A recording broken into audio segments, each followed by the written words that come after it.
നമ്മളൊരു നല്ല കാര്യം ചെയ്യുമ്പോൾ അത് പ്രാർത്ഥനയാവട്ടെ അല്ലെങ്കിൽ മറ്റൊരാൾക്കൊരു സഹായം ചെയ്യുമ്പോഴാവട്ടെ ആരുടെ അംഗീകാരമാണ് നമ്മൾ ശരിക്കും മനസ്സിലാഗ്രഹിക്കുന്നത്?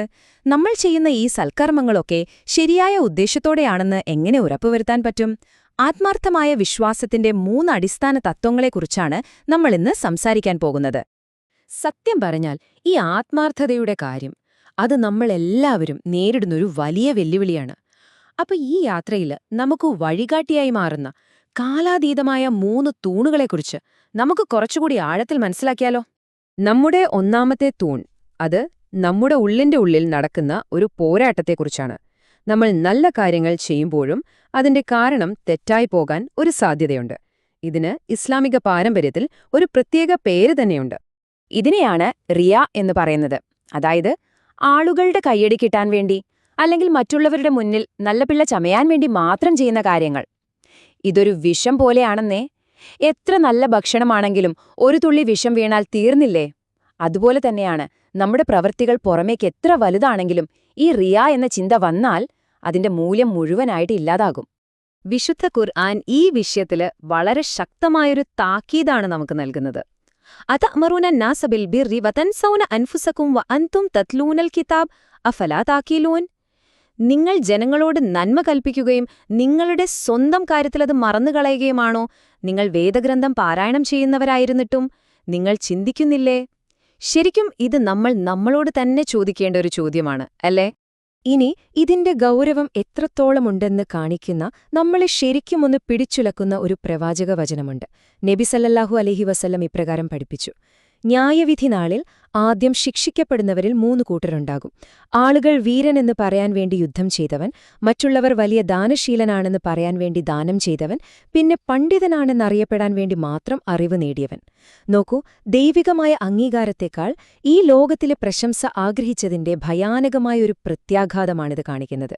അപ്പോ ഇതിൽ നിന്നുള്ള ഏറ്റവും പ്രധാനപ്പെട്ട പാഠമിതാണ്: ആത്മാർത്ഥതയിലേക്കുള്ള യാത്രയിലെ ആദ്യത്തെയും ഏറ്റവും നിർണായകമായ പടി മറ്റാരും അറിയാതെ നമ്മുടെ ഹൃദയത്തിലേക്ക് തിരിഞ്ഞു നോക്കുക എന്നതാണ്.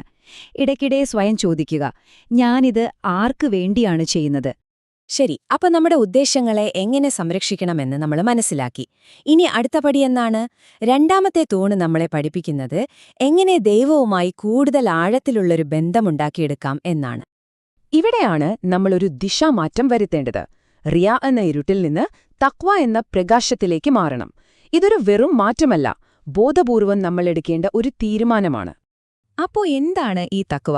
അതൊരു വെറും പേടിയല്ല, മറിച്ച് ദൈവത്തോടുള്ള സ്നേഹത്തിൽ നിന്നും ബഹുമാനത്തിൽ നിന്നും വരുന്ന ഒരുതരം ബോധവും ജാഗ്രതയുമാണ്. അല്ലാഹുവിന് ഇഷ്ടമില്ലാത്ത കാര്യങ്ങളിൽ നിന്ന് നമ്മളെ സംരക്ഷിക്കുന്ന ഒരു പരിച പോലെയാണത്.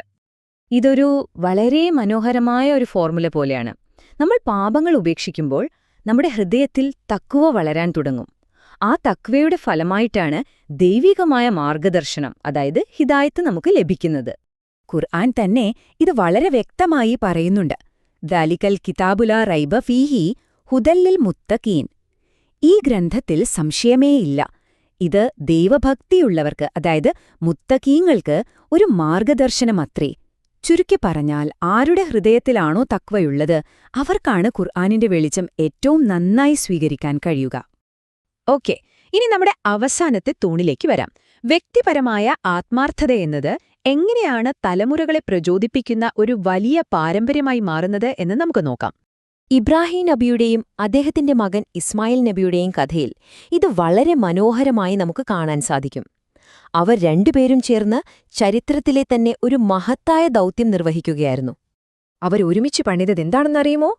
കാബയാണ്, ഭൂമിയിലെ ആദ്യത്തെ ആരാധനാലയം. ലോകാവസാനം വരെ നിലനിൽക്കേണ്ട, ലോകമെമ്പാടുമുള്ള വിശ്വാസികളുടെ ഹൃദയങ്ങളെ ഒരുമിപ്പിക്കുന്ന ഒരു കേന്ദ്രം.